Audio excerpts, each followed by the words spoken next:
Lani Mercado nag-collapse sa kalagitnaan sa pagkakakulong ni Bong Revilla.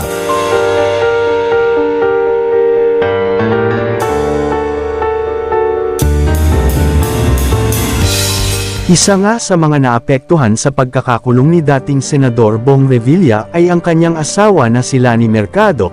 Isa nga sa mga nasaktan ng sobra sa nangyari kay Bong Revilla ay ang kanyang batihing asawa na si Lani. Alam ni Lani na di magagawa ni Bong Revilla ang magnakaw sa kaban ng bayan at alam niya na mabuting tao ang kanyang asawa at kailanman di umano ay di niya ito magagawa sapagkat alam nitong sobrang bait ng kanyang asawa at alam nito na di ito magagawa kailanman ni Bong Revilla. Naapektuhan na rin di umano ang health status ni Lani dahil sa samot-saring pambabatikos laban sa kanyang pamilya.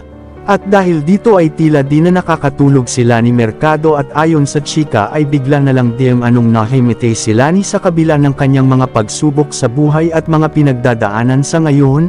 Marahil epekto na rin ito ng stress at problema lalong-lalo na ngayon nakalat na sa bang social media platforms ang isyu laban sa kanilang pamilya.